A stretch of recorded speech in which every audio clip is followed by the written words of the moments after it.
Hello বন্ধুরা, আপনারা কেমন আছেন? আশা করছি অনেক ভালো আছেন। তো আজকে আমি নতুন একটি ভিডিও নিয়ে এসেছি, তা হচ্ছে স্পিড লাইট অথবা ফ্ল্যাশ লাইট। আমরা যে ডিএসএলআর ক্যামেরা ব্যবহার করি সেই ডিএসএলআর যে লাইট সেইটা নিয়ে কথা বলবো। তো একটু আপনাদেরকে দেখাই।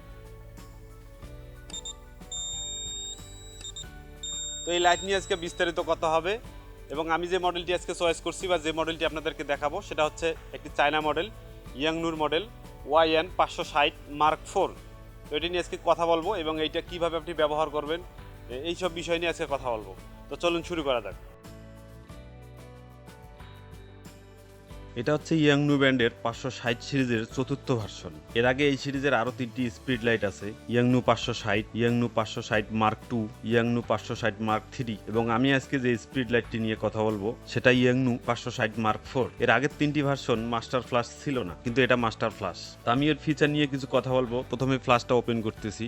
এটা হচ্ছে ওপেন করার সুইচ, এটা হচ্ছে ওপেন হয়ে গেল। হ্যাঁ, তারপরে এটা হচ্ছে লাইট, অর্থাৎ স্ক্রিনের যে লাইটটা সেটা আমি জ্বালাবো। এটা হচ্ছে স্ক্রিনের লাইট। ফিচার ফ্ল্যাশের টাইপ মাস্টার ফ্ল্যাশ। এর মানে হচ্ছে আপনি এই ফ্ল্যাশ দিয়ে আপনার আরো অনেক ফ্ল্যাশকে কন্ট্রোল করতে পারবেন, তাই এটার নাম হচ্ছে মাস্টার ফ্ল্যাশ। ফ্ল্যাশের গ্রুপ, এই ফ্ল্যাশ দিয়ে আপনি 3টা গ্রুপ করে YN 560 মার্ক 3 এবং YN 560 মার্ক 4 ফ্ল্যাশগুলোকে নিয়ন্ত্রণ করতে পারবেন। চ্যানেল, এই ফ্ল্যাশে 16টা চ্যানেল আছে। ধরুন আপনি একটা বিয়ে বাড়িতে কভার করছেন, সেখানে আরো অনেক ফটোগ্রাফার আছে, তারা যখন ছবি তুলছে তখন আপনার স্পিড লাইট ফায়ার করছে, অথবা আপনি ছবি তুলছেন তাদের স্পিড লাইট ফায়ার করছে। এর মানে হলো আপনার চ্যানেল আর ওদের চ্যানেল এক হয়ে গেছে, যার কারণে এই সমস্যা হচ্ছে। তখন আপনার চ্যানেলটা চেঞ্জ করে নেবেন অথবা তাদের চ্যানেলটা চেঞ্জ করতে বলবেন, তাহলে এই সমস্যা থেকে সমাধান হওয়া যাবে। তো এটা হচ্ছে চ্যানেল। তো চ্যানেলটা যদি চেঞ্জ করতে চান তাহলে এই যে দুইটা বাটন আছে, এই দুইটা বাটনকে একসাথে প্রেস করবেন। একসাথে প্রেস করলেই দেখবেন এখানে এই যে দেখা যাচ্ছে যে চ্যানেল নাম্বার 3, এখান থেকে আপনারা চ্যানেলটা চেঞ্জ করে নেবেন। এখান থেকে 16টা চ্যানেল আছে। যদি এই ধরনের সমস্যা হয় তাহলে আপনি চ্যানেলটা চেঞ্জ করে নেবেন। তারপর হচ্ছে মুড। এই ফ্ল্যাশের মুড হচ্ছে ম্যানুয়াল মুড, অর্থাৎ আপনাকে ম্যানুয়াল ভাবে কন্ট্রোল করতে হবে, মানে আপনার হাত দিয়ে বাটন টিপে কন্ট্রোল করতে হবে। আর ফ্ল্যাশ অটো কন্ট্রোল করতে পারে, তাকে বলে অটো ফ্ল্যাশ অথবা TTL ফ্ল্যাশ। এই ফ্ল্যাশ TTL ফ্ল্যাশ না, এসিস লাইট নেই। যদি থাকতো তাহলে লো লাইটে অটো ফোকাস করতে সুবিধা হতো। এই অটো ফোকাস লাইট থেকে এক ধরনের লাল আলো পড়তো সাবজেক্টে, তখন আপনার ক্যামেরা ফোকাস করতে সাহায্য করতো, যা এই স্পিড লাইটে নেই। জুম, লেন্সের মধ্যে এক ধরনের জুম আছে, স্পিড লাইটের মধ্যেও সেই ধরনের জুম আছে। ধরুন আপনি একটা 18-55 লেন্স লাগিয়ে ছবি তুলছেন, আপনি জুম করছেন 55 মিলিমিটার আর ফ্ল্যাশের জুম রাখলেন 24 মিলিমিটার, তাহলে ফ্ল্যাশের আলোটা তেমন কাজ করবে না। তাহলে কি করতে হবে? আপনি লেন্সের জুম যদি রাখেন 50 মিলিমিটার, তাহলে ফ্ল্যাশের জুমও 50 মিলিমিটার রাখতে হবে, তাহলে আলোটা ঠিক মতো পড়বে। ফ্ল্যাশটি বাম সাইডে 270 ডিগ্রি পর্যন্ত ঘোরানো যাবে।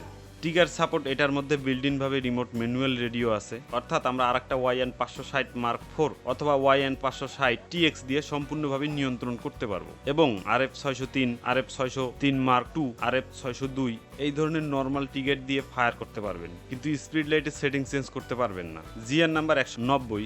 জিএন মানে হচ্ছে গাইড নাম্বার। এই ফ্ল্যাশের গাইড নাম্বার 190। গাইড নাম্বার বলতে আপনি কি বুঝবেন?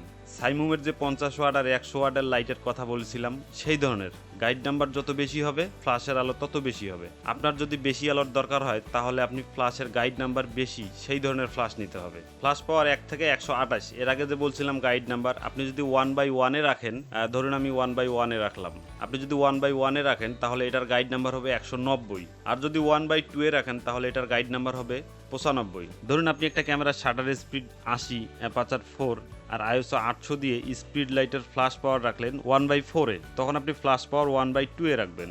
যদি তারপরও অন্ধকার আসে তাহলে 1/1 রাখবেন, তাহলে ছবিটা আর অন্ধকার হবে না। আর একটা কথা, আপনি যদি 1/1 এ রেখে কন্টিনিউ ছবি তুলতে থাকেন তাহলে সমস্যা হবে। 1/1 এ রেখে ছবি তোলার সময় ফ্ল্যাশকে 3 সেকেন্ড সময় দিতে হবে। আপনি যদি 1/2 এ রাখেন তাহলে সমস্যা হবে না, কারণ 1/1 এ অনেক আলো। পাওয়ার সোর্স, ফ্ল্যাশটি চালানোর জন্য 4টি ডাবল এ সাইজের রিচার্জেবল 1.5 অথবা 1.2 ভোল্ট, যেটাকে আমরা বলি রিচার্জেবল পেন্সিল ব্যাটারি। আপনি যদি ভালো মানের 4টে ব্যাটারি আপনার স্পিড লাইটে ব্যবহার করেন তাহলে আপনি ফ্ল্যাশ পাওয়ার যদি 1/1 এ রাখেন তাহলে 200 ফ্ল্যাশ মারতে পারবেন, তারপর ব্যাটারি লো হয়ে যাবে। আমি নর্মাল ইউনিডোর্স কোম্পানির 4টি ব্যাটারি দিয়ে 1/1 এ রেখে 100টা ফ্ল্যাশ মারতে পারি। ইউনিডোর্স কোম্পানির 4টি ব্যাটারির দাম 800 টাকা। আর যদি অ্যানালুপের 2550 এমপিয়ারের ব্যাটারি ব্যবহার করেন তাহলে 1/1 এ রেখে 200-র উপরে ফ্ল্যাশ মারতে পারবে। অ্যানালগ প্রো 2550 এম্পিয়ারের 4টি ব্যাটারির দাম পড়বে 1400 টাকা। আর এই ব্যাটারিগুলো চার্জ দেওয়ার জন্য যে চার্জার তা আপনি 160 টাকা থেকে শুরু করে 1200 টাকা পর্যন্ত পাবেন।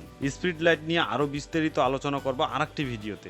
স্পিড লাইট নিয়ে যদি আপনাদের আরও কোনো কিছু জানার থাকে তাহলে অবশ্যই কমেন্ট করে জানাবেন। আজ এই পর্যন্তই, সবাই ভালো থাকবেন, দেখা হবে সামনে কোনো ভিডিওতে।